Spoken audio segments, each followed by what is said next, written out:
Shalom, selamat pagi Bapak Ibu Saudara yang dikasihi Tuhan. Kita bersyukur pagi hari yang indah ini boleh bangun pagi. Kita diberi kesempatan hidup oleh Allah untuk memuliakan namanya, untuk mengagung-agungkan namanya. Mari sebelum kita membaca firman dan merenungkannya, kita berdoa. Terima kasih buat hari yang baru. Kami sungguh bersyukur buat kesempatan hidup yang Allah berikan buat kami. Biarlah hidup kami semuanya untuk kemuliaan bagi nama Tuhan. Kami percaya melalui pembacaan dan merenungkan firman Tuhan, hidup kami dibaharui dari sehari ke sehari, sehingga kami menjadi alat kemuliaan untuk Allah. Dan kami percaya melalui pembacaan dan melalui media ini, nama Tuhan dimuliakan. Banyak orang mendengar firman Tuhan, banyak orang imannya tumbuh, dan banyak orang akan menjadi milik kemuliaan untuk Tuhan. Terima kasih Tuhan Yesus Kristus. Kami mohonkan doa ini. Haleluya. Amin. Nah, Bapak Ibu, pagi hari ini kita akan membaca di dalam Kejadian pasal 18.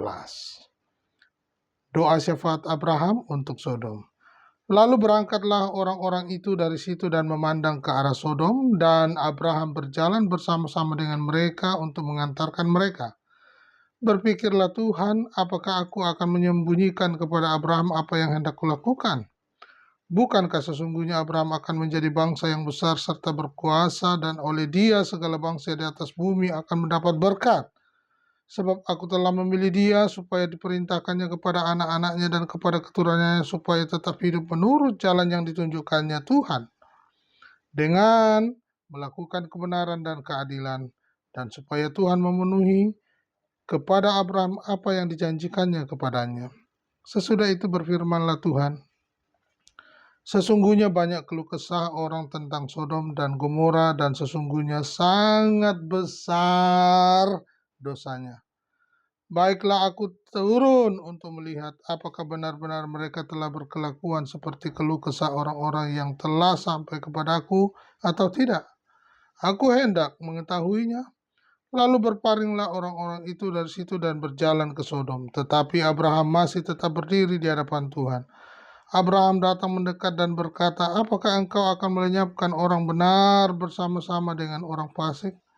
Bagaimanakah sekiranya ada 50 orang benar dalam kota itu? Apakah engkau akan melenyapkan tempat itu dan tidakkah engkau mengampuninya karena ke-50 orang benar yang ada di dalamnya itu? Jauhlah kiranya daripadamu untuk berbuat demikian, membunuh orang-orang benar bersama dengan orang-orang fasik, sehingga orang benar itu seolah-olah sama dengan orang fasik. Jauhlah kiranya yang demikian daripadamu. Masakan hakim segenap bumi tidak menghukum dengan adil? Tuhan berfirman, jika kudapati 50 orang benar dalam kota Sodom, aku akan mengampuni seluruh tempat itu karena mereka. Abraham menyahut, sesungguhnya aku telah memberanikan diri berkata kepada Tuhan, walaupun aku debu dan abu. Sekiranya kurang 50 orang dari ke-50 orang benar itu, apakah engkau akan memusnahkan seluruh kota itu karena yang 5 itu?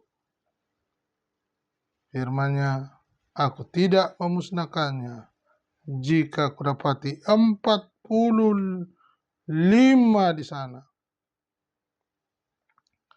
Lagi Abraham melanjutkan perkataannya kepadanya, sekiranya 40 kudapati di sana.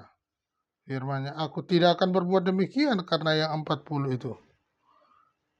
Katanya, janganlah kiranya Tuhan murka kalau aku berkata-kata lagi. Berkata sekali lagi, sekiranya 30 didapati di sana. Firman-Nya, aku tidak akan berbuat demikian jika kudapati 30 di sana. Katanya, sesungguhnya aku telah memberanikan diri berkata kepada Tuhan, sekiranya 20 didapati di sana. Firman-Nya, aku tidak akan memusnahkannya karena yang 20 itu. Katanya, jangan kiranya Tuhan murka kalau aku berkata lagi sekali ini saja. Sekiranya 10 didapati di sana. Firman-Nya, aku tidak akan memusnahkannya karena yang 10 itu. Lalu pergilah Tuhan setelah ia selesai berfirman kepada Abraham, dan kembalilah Abraham ke tempat tinggalnya.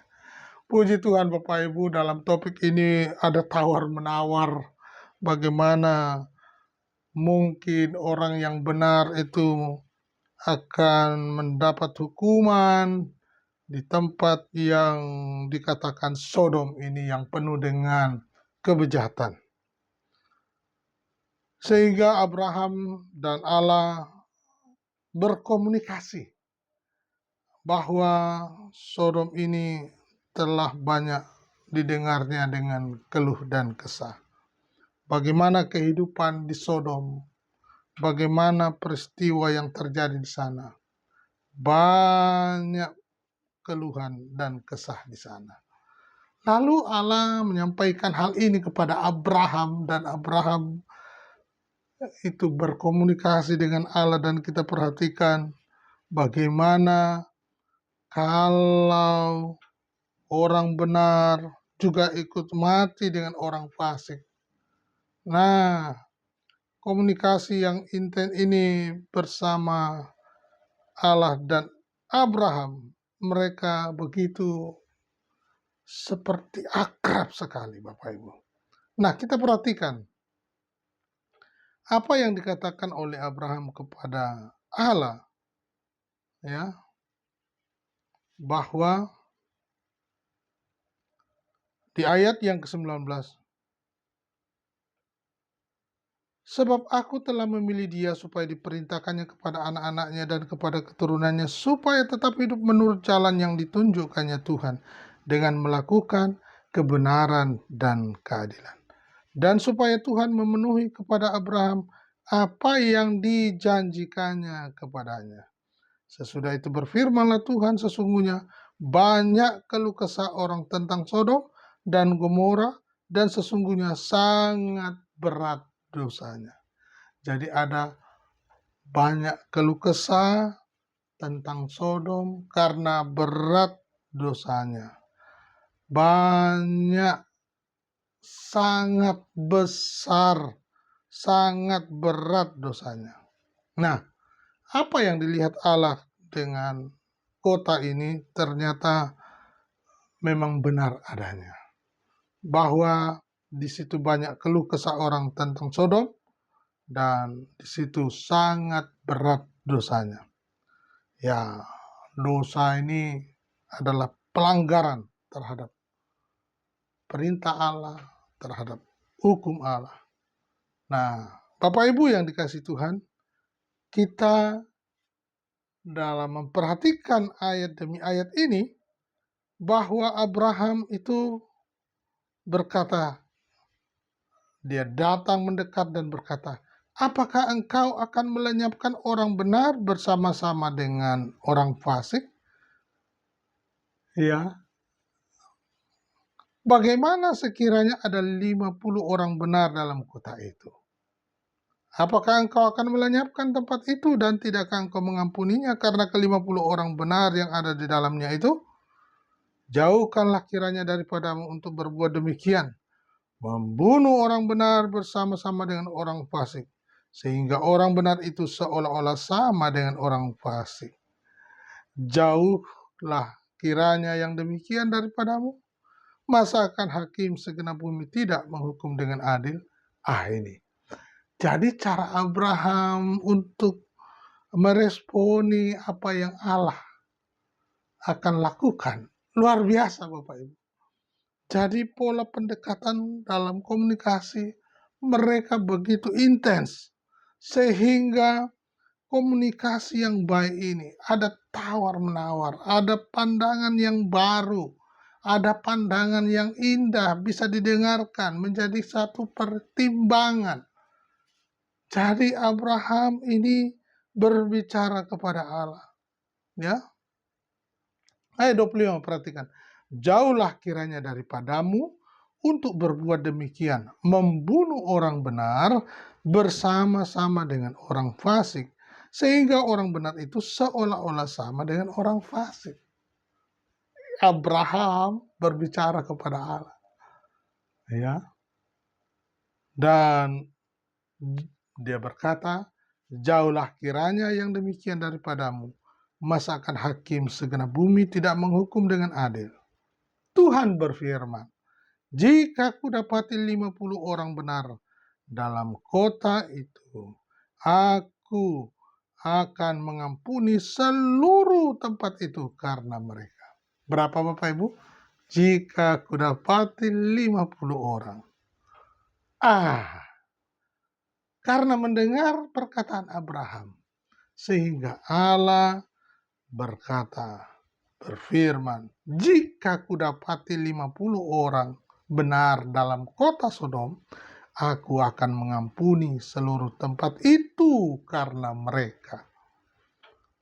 Dari 50 turun menjadi 45, lalu kemudian turun menjadi 40, lalu kemudian turun lagi menjadi 30, lalu kemudian 20, lalu yang terakhir katanya, "Janganlah kiranya Tuhan murka kalau aku berkata lagi sekali ini saja. Sekiranya 10 didapati di sana." Firman-Nya, "Aku tidak akan memusnahkannya karena yang 10 itu." Ini dia Bapak Ibu. Abraham dengan Allah itu akrab. Sehingga mereka bercakap-cakap dengan begitu seperti kawan biasa, seperti teman biasa, seperti bapak dengan anak. Wah, luar biasa Bapak Ibu. Namun inti daripada perbincangan ini didapati 10 orang. Mengapa demikian Bapak Ibu? Karena Allah ini Allah yang adil. Sehingga dia harus melaksanakan apa yang menjadi pelanggaran, apa yang menjadi ketetapannya. Bahwa orang berdosa akan diadili. Nah ini dia. 10 didapati akan diampuni seluruh kota itu. Apa makna dari poin penting dari pembacaan kita pagi hari ini? Mari kita tetap setia di dalam Tuhan. Mulai dari awal sampai akhir. Tetap setia bersama dengan Allah. Mari, secara manusia kita tidak mampu. Tapi kita percaya ada pimpinan Roh Kudus yang senantiasa menyertai kita dimanapun kita berada. Apa yang terjadi dengan dunia ini, apa yang terjadi dengan situasi saat ini, mari kita mohonkan perlindungan, mohonkan pemeliharaan, mohonkan penyertaan, dan mohonkan berkat. Supaya kita dalam damai sejahteranya, supaya kita terus ada dalam kasih karunia-Nya. Biarlah kita terus lakukan, sampaikan kabar baik.